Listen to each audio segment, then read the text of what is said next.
Subscribe our YouTube channel now and don't forget to press the bell icon for latest updates. Pakistan اور دنیا بھر میں دیکھنے اور سننے والوں کو ارشد شریف کا سلام۔ ناظرین، chief of the army staff general Qamar Javed Bajwa نے اپنے امریکہ کے دورے میں یہ اعلان کیا ہے کہ وہ مزید ایکسٹینشن نہیں لیں گے اور وقت کے مطابق اپنے ٹینیور ختم ہونے میں 29 نومبر کو ریٹائرمنٹ لیں گے۔ یہ بات انہوں نے پاکستان ایمبیسی میں ایک فنکشن ہوا تھا، وہاں پہ جو ناظرین بیٹھے تھے ان کے ساتھ، حاضرین کے ساتھ بات چیت کرتے ہوئے یہ بات کی۔ اس سے پہلے افواج پاکستان کے ترجمان میجر جنرل بابر افتخار بھی اپریل کے مہینے میں یہ اعلان کر چکے ہیں کہ chief of the army staff general Qamar Javed Bajwa نہ مزید ایکسٹینشن کے خواہاں ہے، نہ وہ مزید ایکسٹینشن لیں گے۔ اب 29 نومبر کو آرمی چیف نے خود اعلان کیا ہے کہ وہ ریٹائر ہو جائیں گے، تو اس حوالے سے یہ سوال بالکل اب ریزونیٹ کرے گا کہ نئے آرمی چیف کی جو اپوائنٹمنٹ ہے، جیسے عمران خان نے کہا، کیا وہی شہباز شریف کریں گے جو اس دن وزیر اعظم بنے جس دن ان پہ منی لانڈرنگ کے کیس میں فرد جرم عائد ہونی تھی؟ پاکستان ڈیموکریٹک موومنٹ کی حکومت کرے گی یا کہ کیئر ٹیکر سیٹ اپ کرے گا؟ اور عمران خان نے جو اس حوالے سے سوال اٹھایا تھا وہ انتہائی لاجیکل سوال تھا کہ کنٹروورشل حکومت جب یہ اپوائنٹمنٹ کرے گی تو اس پہ ادارے پہ کوئی فرق آئے گا یا نہیں آئے گا، اور اس ادارے کی ساکھ کو بچانے کی خاطر یہ ضروری ہے کہ کیئر ٹیکر سیٹ اپ آئے اور وہ اپوائنٹمنٹ کرے، اور جس کو مرضی اپوائنٹ کرے اس سے ادارے کی ساکھ جو ہے وہ مزید متاثر نہیں ہوگی، کیونکہ پچھلے چند ماہ میں جب سے یہ حکومت آئی ہے، خاص طور پہ اپریل سے اور اس سے پچھلے چند ماہ میں جتنے بھی حالات و واقعات ہوئے اس سے بہت سارے سوالات اٹھ چکے تھے، اور پاکستان مسلم لیگ نواز کی جو روایت ہے کہ اس سے پہلے Nawaz Sharif 4-5 army chief appoint کر چکے ہیں اور ہر ایک کے ساتھ وہ اپوائنٹمنٹ یہی کرتے ہیں کہ ہمارا بندہ شریف، ڈاکٹرائن بھی اس حوالے سے کافی مشہور ہے، تو ادارے کے لیے بھی یہ بہتر ہے کہ جو اگر کیئر ٹیکر گورنمنٹ ہوگی وہ اپوائنٹمنٹ کرے تو ٹوٹل نان کنٹروورشل سٹارٹ ملے گا نئے آرمی چیف کو، جو کہ عمران خان کا مطالبہ بھی اس حوالے سے، اور لانگ مارچ بھی وہ کرنے والے، عنقریب کرنے والے، اس کا اعلان بھی متوقع ہے کہ اگلے چند دن میں وہ اعلان بھی ہو جائے گا۔ اور اس دفعہ اسٹریٹجی جو پاکستان تحریک انصاف کی ہے وہ تھوڑی سی مختلف اس حوالے سے بن رہی ہے۔ آرمی چیف نے ناظرین جو اپنا دورہ امریکہ انتہائی اہمیت کا حامل ہے، اور کچھ تجزیہ کار کہہ رہے ہیں کہ اس وقت جو دنیا میں گلوبل پاور پالیٹکس ہے اس کا ایک دفعہ دوبارہ شفٹ آ رہا ہے، اور اس وقت دنیا دوبارہ سے 2 بلاکس میں بٹ چکی ہے، اور کچھ تجزیہ کار تو کہہ رہے ہیں کہ ایک نئی سرد جنگ کا باقاعدہ آغاز ہو گیا ہے۔ تو پاکستان کی الائنمنٹ اس میں کس کے ساتھ ہوگی؟ عمران خان تو ایک بیلنس فارن پالیسی کا کہہ رہے تھے کہ لے کے چلنی ہے۔ آرمی چیف کے اس دورے میں ان کی ملاقات U S secretary of defence ان کے ساتھ بھی ہوئی، جنرل لائیڈ آسٹن کے ساتھ، U S national security adviser Jake Sullivan کے ساتھ ملاقات ہوئی، دیگر آفیشلز کے ساتھ، اسٹیٹ ڈپارٹمنٹ کے آفیشلز کے ساتھ ان کی ملاقات ہو رہی ہے، اور انتہائی اہمیت کا حامل اس دورے کو بتایا جا رہا ہے۔ اس سے پہلے ناظرین 4 اکتوبر کو ڈان اخبار نے خبر دی تھی کہ ڈی جی ایم او اور چیف آف جنرل سٹاف بھی ان کے ہمراہ ہیں، لیکن آج ڈان اخبار نے وہ کلیریفائی کیا ہے کہ نہیں، نہ D G I S I, نہ ڈی جی ایم او، نہ چیف آف جنرل سٹاف ان کے ساتھ ہے، لیکن 5 ممبر ڈیلیگیشن کا بتایا جا رہا ہے۔ امریکہ میں جو ہمارے صحافی دوست ہیں کہہ رہے ہیں 5 افراد کا ڈیلیگیشن جنرل باجوہ کے ساتھ ہے، سینئر ملٹری آفیشلز کا، لیکن یہ ابھی تک نہیں بتایا جا رہا کہ کون کون سے ملٹری آفیشلز اس دورے پہ۔ اسی فنکشن میں جو پاکستان ایمبیسی میں ہوا، جنرل باجوہ نے بات چیت کرتے ہوئے ایک بات کی کہ فوج کو ہم نے سیاست سے دور کر لیا ہے۔ اب یہ بیان جس طرح سے ناظرین رپورٹ ہوا ہے کہ فوج کو سیاست سے دور کر لیا ہے، تو یہ انڈیکیشن بھی ہے کہ ماضی میں فوج سیاست میں انوالو رہی ہے، اور اس کا رسپانسبل کون ہے؟ کیونکہ آئین پاکستان کے مطابق جو افواج پاکستان کا رول ہے وہ پاکستان کے دفاع کا ہے، پاکستان کی سیکیورٹی کا رول ہے، اور پاکستانی قوم ہمیشہ اس کردار کو جو پاکستان کو محفوظ کرنے کا ہے، اپنے جوانوں کو، اپنے بھائیوں کو ہمیشہ خراج تحسین پیش کرتی ہے۔ جب سوالات اٹھتے ہیں تو وہ سوالات اسی وجہ سے اٹھتے ہیں کہ جب پولیٹکس کے اندر چند افراد اس میں ملوث ہوتے ہیں، پولیٹکس کو مینوور کرنے کی کوشش کرتے ہیں، اداروں کی شیلڈ کو استعمال کرتے ہیں، اور پھر سوالات اٹھتے ہیں، پورے معاشرے کو اس کے اثرات کا سامنا کرنا پڑتا ہے۔ اور آج ابوذر سلمان نیازی میں ان کی ٹویٹ دیکھ رہا تھا، انہوں نے جو ٹویٹ کی اس میں انہوں نے ایک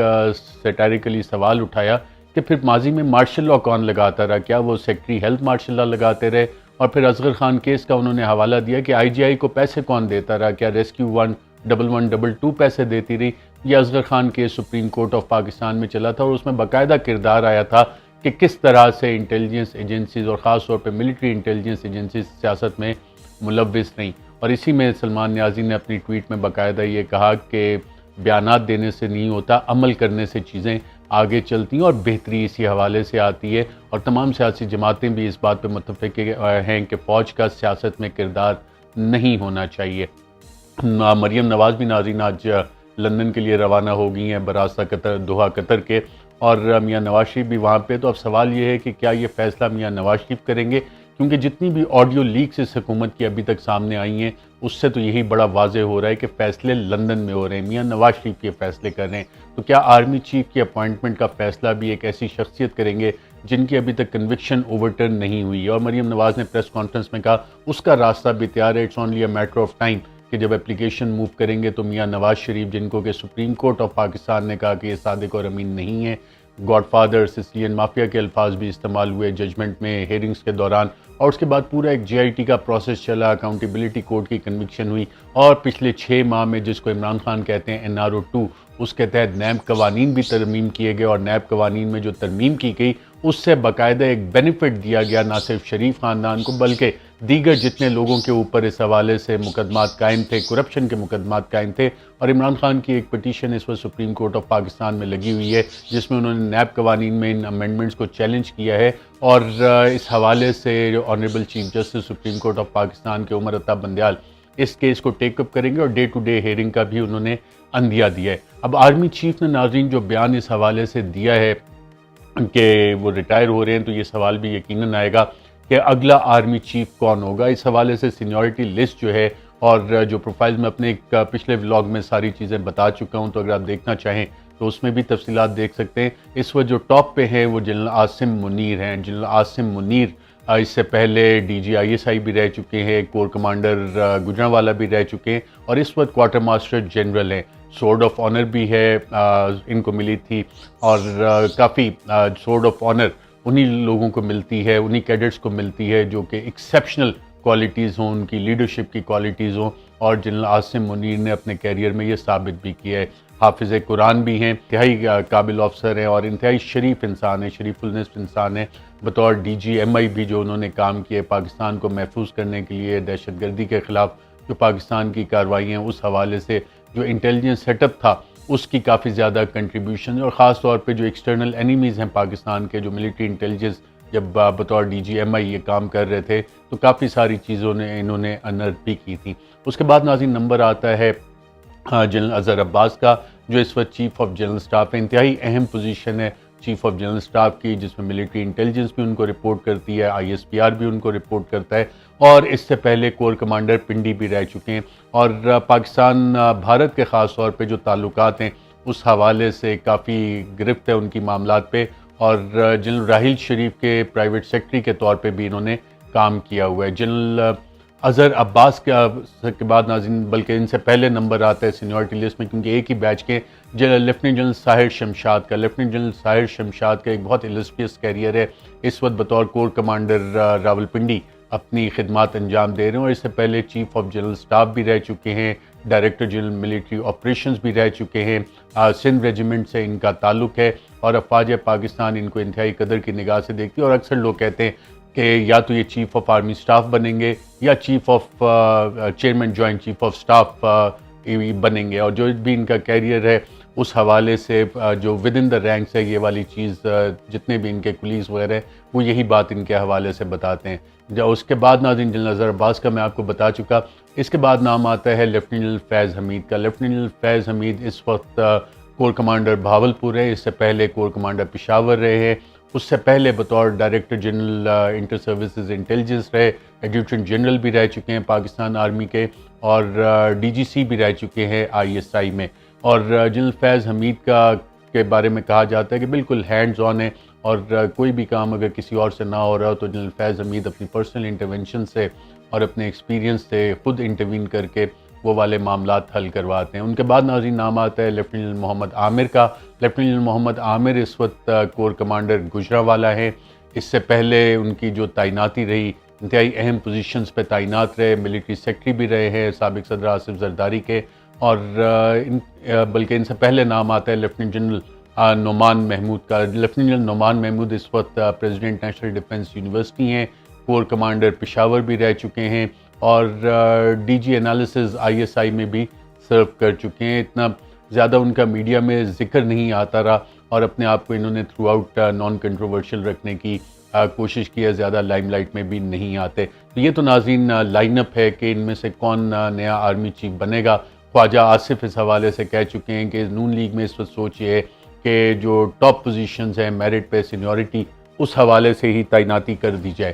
لیکن شاہد خاقان عباسی نے اس میں کنٹروورسی ایڈ کی جب انہوں نے یہ بیان دیا میڈیا پہ کہ لازمی نہیں ہے کہ سینیورٹی بیسس پہ ہی اپوائنٹ کیا جائے. تو نون لیگ اس حوالے سے ناظرین ابھی سوچ رہی ہے کہ انہوں نے کیا کرنا ہے کیا نہیں کرنا. لیکن میری اطلاعات یہ ہیں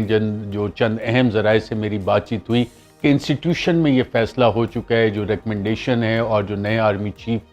جنہوں نے بننا ہے, جو نئے chairman joint chief of staff جنہوں نے بننا ہے, ان کو انٹرنلی یہ اطلاعات موصول ہو چکی ہیں, ان کو کنوے کیا جا چکا ہے. اور نئے آرمی چیف کے آنے کے حوالے سے کچھ پوسٹنگ ٹرانسفر جو ہے اس کا سلسلہ بھی شروع ہو چکا ہے. ایک دو تعیناتیاں ہوئی ہیں جو کہ نئے آرمی چیف کے قریب سمجھے جانے والے لوگ ہیں, ان کی تعیناتیاں آلریڈی انسٹیٹیوشن میں ہونا شروع ہو گئی ہیں. کچھ اور لوگ ہیں وہ اپنی پوسٹنگ ٹرانسفرز کے حوالے سے جو ٹرانزیشن ہوگی, چینج آف کمانڈ ہوگی, اس حوالے سے آلریڈی MS برانچ کے ساتھ رابطے میں ہیں, اپنے کولیگز کے ساتھ رابطے میں کہ جناب مجھے کوئی فورن پوسٹنگ دے دو تو میں باہر جانا چاہتا ہوں. یہ کافی سارے کام بھی اس میں شروع ہو گئے. ایک اور ناظرین ابھی آنے والے دنوں میں آپ کو خبر ملے گی کہ کچھ پروموشنز ہوئی ہیں افواج پاکستان میں, کچھ ریٹائرمنٹس ہوں گی اور کچھ پروموشنز ہوں گی. اور ان پروموشنز میں ایک نام جو پروموشن کے لیے ہے وہ DG ISPR director general ISPR major general Babar Iftikhar کا ہے. اور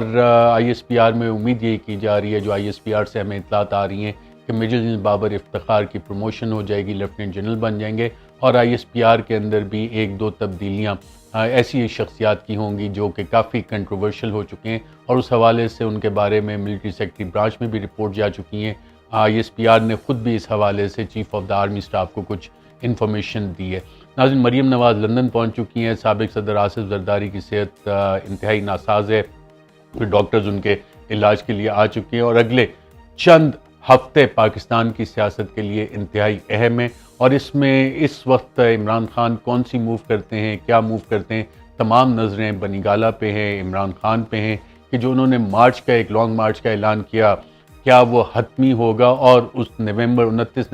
نومبر سے پہلے ایک کیئر ٹیکر گورنمنٹ انسٹال ہو جائے گی اور الیکشن جس کا وعدہ کیا جا رہا تھا وہ الیکشنز ہوں گے. مریم نواز ناظرین جو آپ کو پریس کانفرنس میں انتہائی شدید غصے میں نظر آئیں, اس پہ حوالے سے صدیق جان نے ایک ٹویٹ بھی کی کہ آرمی چیف کی گاڑی کون ڈرائیو کر کے پریزیڈنسی تک لے کے آیا. تو میں نے ایک دو لوگوں سے چیک کرنے کی کوشش کی تو ہر طرف سے صرف مسکراہٹیں ہی آتی رہی. یہ ملاقات جو پریزیڈنسی میں ہوئی, ڈاکٹر عارف الوی جو کوشش کر رہے تھے کہ معاملات کو حل کیا جائے, کچھ کشیدگی کو کم کیا جائے, اس حوالے سے نون لیگ کے پاس جو اس وقت اطلاعات ہیں ان میں انتہائی نون لیگ کے کیمپ میں انتہائی پریشانی ہے. اپنا خیال رکھیے گا ناظرین, مجھے دیجیے اجازت. اللہ حافظ. Subscribe our YouTube channel now and don't forget to press the bell icon for latest updates.